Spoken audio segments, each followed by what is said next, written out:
cues. It's the same for mortal instruments. You have to be able to decipher which one was which, like the book versus the script, because there's so much information in the book, and it can get kind of confusing when the movie version character doesn't know all the stuff that the book character knows, and then it gets confusing when portraying certain scenes. So I read it afterwards, and I saw a lot of similarities, obviously, and Cecilia Ahern gave her blessing, so that was the most important thing. But there's also a lot of differences, and when you take a book and you make it into a movie, you have to there are compromises to be made, but the essence of the characters stay the same, and it's just a more condensed version of the story, and instead of it all being about letter writing, we use modern technology, but it's still about professing how you feel with the written word as opposed to necessarily speaking it. And I think that was like a theme that was manipulated but stayed the same in terms of the reason that we used it. So there's just differences, that you have to play with and draw inspiration from. Go ahead. Jimmy, you want to start? Sorry? If Jimmy wants to start. Okay. So this film is about it's a childhood best friend, and I had the childhood best friend who was boy, and we didn't involve the romantic. But do you guys believe the childhood best friends, the really the male friends and some the female friends is kind of you guys have any the kind of best friends in your life, the opposite sex best friends? I don't really have like a best friend. Like I have a group of friends and a group of friends, and some of them are male and some of them are female, and at times I'll have a night where I spend a bit more time with a male, and sometimes that sounds I mean conversing with a male longer than but I think it just depends on the moment, like depending on whether it doesn't bother me whether they're male or female. I don't think I sort of perceive friendship as a friendship. To me is very different to a romantic friendship. I'm not kind of you talk now for a minute. Let me think. No, I was kind of thinking about what you're saying. It's like you don't have to. It's not like you're becoming romantically involved with your best friend. You hope that the person that you're romantically involved with becomes a best friend. In that sense, like the qualities that you have in a best friend, the trust, the knowing everything about each other and accepting you with your faults and your weaknesses and your all those kind of things. You want to feel with the person that you're with, but it doesn't necessarily mean that everybody that you're best friends with, or not necessarily best friends, but friends with, you want to be romantically involved with. And I think there's, like I said earlier, there's so many types of love. Love as a friend, love as in a romantic, love of someone's humor, love of someone's acceptance of you. There are so many types that it can get kind of confusing. But if you can figure out why you like to spend time with someone, and you can have love for someone and not be in love with them. Like I'm sure you loved your best friend who was a guy, but you weren't in love with him. So I think that there's a difference there too. Do you have any guy best friends? Oh, I mean, again, I don't really have like best friends. Like I have a group, but yeah, I've always been quite a guy's girl. Like I love hanging out with guys, and a lot of my friends went to all girls schools when we were growing up, and I was like, no, I want to hang out with guys and girls. I think it's important. So I think it's definitely possible. It's life. It's life. So about you two and your guys' connection, interestingly enough, both of you come from two films that are young adult sci-fi fantasy fiction films. And so you guys can kind of share a little bit on that going into this kind of intimate romantic comedy type film. But how was it getting to know each other and connecting on this film? Because your chemistry is just amazing. I loved the film. And it was a really great watching your guys' relationship evolve. And how did that go about with you guys as actors and as friends now? Just was it a great experience? What did you guys do?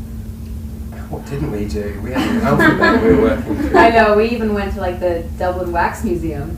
That's was an like experience. Yeah. We like had a list of all these things we wanted to do. I don't know. I think our director, the first time we met, we have many people in common in the industry, and for about 3 years, we were supposed to meet many times and even like audition for each other's movies and never worked together, never met. And our director had us get into a room together and sit within like 2 inches of each other's face and analyze physical features and emotional feelings, and it's really weird, super awkward. It's very intrusive. Very.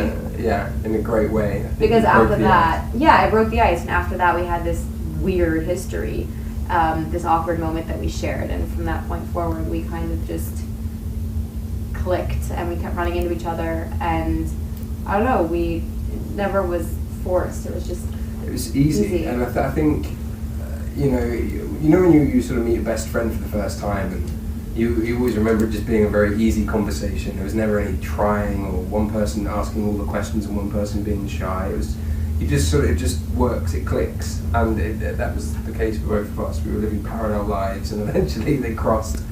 But yeah, I mean, the whole experience of filming, the fact that we had been through similar experiences, both shooting Snow White movies at the same time, and then both doing, young adult movies, big productions. But then what was great was kind of both of us were as passionate about this project as the other, and I think we both wanted to put our heart and soul, and kind of weren't afraid of getting our hands dirty and kind of getting stuck in. And I think that's sort of all down to the director really allowing us the freedom to make it the most sort of collaborative experience it could be. But it's also the fact that we both, saw this as a very, very special project, and the story being very special, and I think we made it what it was really. And so in answer to your question, there wasn't a chemistry, it's just life, man.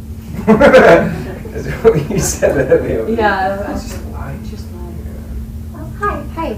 Given that your characters evolved so much throughout the film and displaying their lives in different stages of their life, what was that like, evaluating your characters, and where am I at this point? And maybe you're in a relationship in this scene you have a baby, this scene I might have a baby. So what was that like in just studying your characters throughout the stages of their lives? For a second, I thought you were asking us which position you're in right now. Which one am I? You're in this position. I'll put you in this box. I guess the way that we shot this film, it wasn't chronological. Sam left halfway through to go shoot another movie, so we shot everything at the beginning with the two of us, and then when he left, I was left. Basically, it was very mirroring of kind of the experiences in the movie. It's like Alex left Rosie, so Sam left me. So I had all this. He left me Selfish. with a baby, and no. So we had this amazing experience of shooting together, which was almost our history, that I could then emotionally refer back to when shooting the scenes where Alex wasn't with Rosie. And so that, I guess, was very helpful in terms of where I was at emotionally in certain parts of the movie, because when we were together, we were having so much fun, and then there was electricity that was lacking when he left, which didn't need to be faked because he wasn't there. And it was interesting for me to take on a role where I aged, because I've never obviously been a mom. I'm 25, but I get told that I look a lot younger than my age, and that was something I wanted to kind of fight against. I wanted to show myself as older, but have it be all the subtleties. And we didn't have prosthetics. It was all about the way that you carry yourself and kind of the language, how that changes, and hair, makeup, and wardrobe. And I think it was fun to kind of play around with being 18 and dance and listen to the music and wear those clothes and feel like no weight on your shoulders.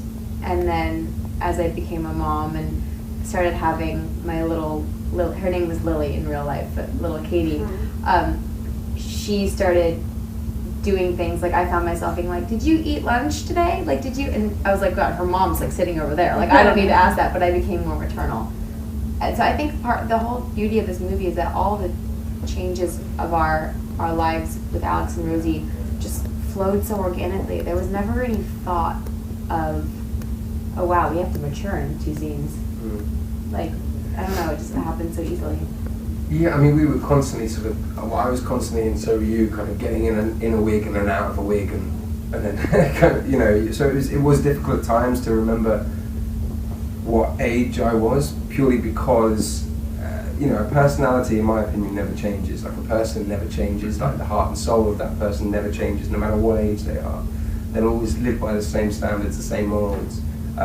It's purely like a physical thing, and for me, it was just a bad haircut when he was young, and an energy that that he obviously has to lose becoming a doctor, a surgeon. He can barely walk into surgery, kind of going woo, So I had to kind of calm down as a character.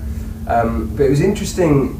It was interesting, kind of, I suppose, picking up day by day, like playing the older versions of ourselves, but like trying to remember, but obviously knowing and remembering what we'd done. Like referencing a past. Yeah, referencing isms that we brought up together. Yeah.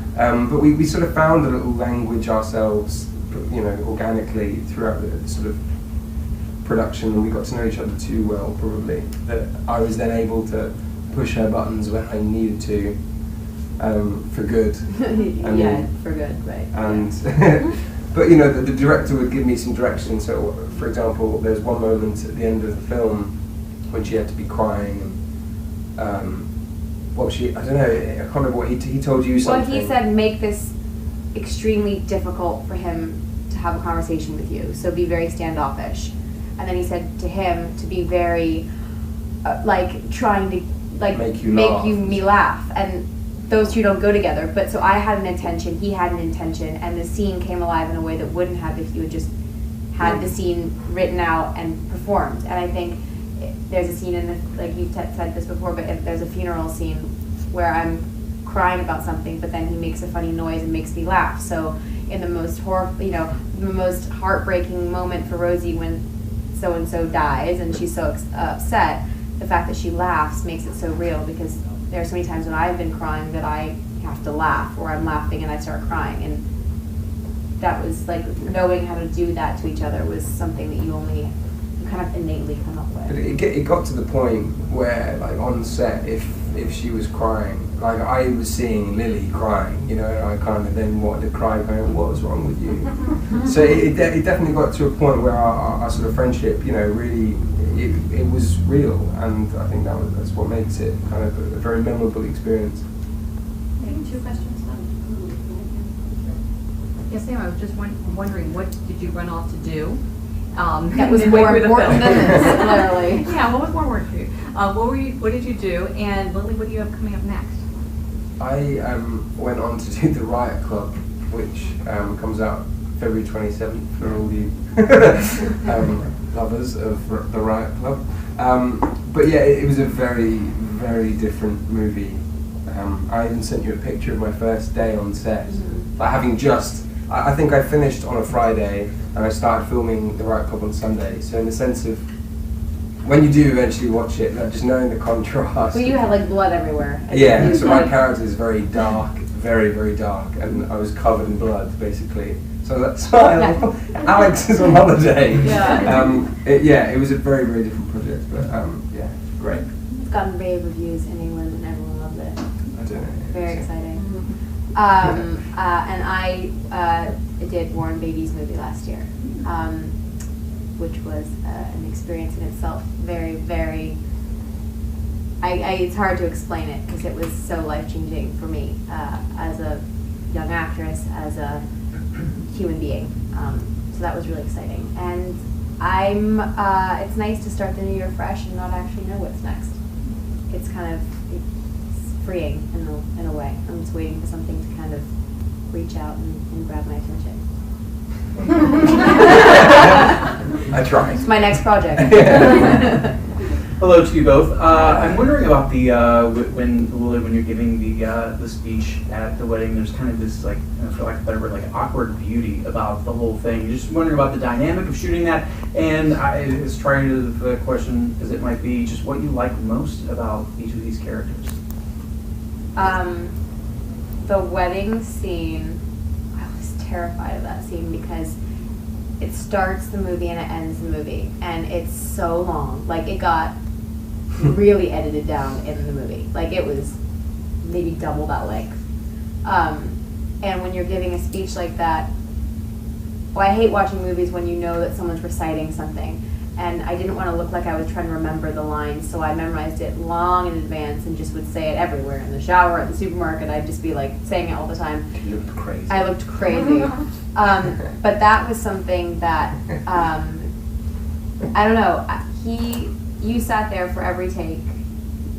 We did a lot, and having him to look at and to be there to support me, and a couple times there were probably like, I don't know, 150 people watching because it was like all the extras, and sometimes it was just 5. But yeah, like he said earlier, when I would cry, he'd start to cry, but when I was looking at him, it was like we were feeding so much off of each other that I really felt just so vulnerable, and that was okay to be vulnerable. And yeah, there's such an awkward beauty to that. But then once you know the story, I think I love the way it's edited, because you don't know what's going to happen at the beginning, and then you see the story, and then you really feel for Rosie and the strength that it took for her not to say something, or to say it but then hold back. And that's the moment when you're like, oh no, like I thought they were going to end up together and now they don't, and then it tricks you in a way. But that's like the fact that Rosie shows this vulnerability and this fragility but such inner strength. That's what drew me so much to the characters. That's what I love so much about her. She is delicate, she's fragile, but she's also a strong woman who finds her way, and you can be both. Like, she's proof that you can be both. I think what drew me to Alex was that it was sort of so similar to me, really. I had never done a project that was set in the modern day. B, had my own haircut. C, had my own accent. And I think not only that, I mean, there are qualities of him, the fact that he's a good guy. He's a good guy, caught up in a horribly complex relationship, but in a great way. I think it's a beautiful story. And every decision that he makes along that journey is one that I probably would have made being given those same circumstances. And I think when I agree with the qualities of a human being, I think that's always an attractive reason to kind of sign the dotted line. I also sort of relish the idea of being able to work very closely with someone else, and it felt like a partnership. And I think knowing that Lily was on board already was an incredible, like knowing that our friendship would grow, was a good thing. So, yeah. All right, and on that note, guys, that's all we got time for. Thank you.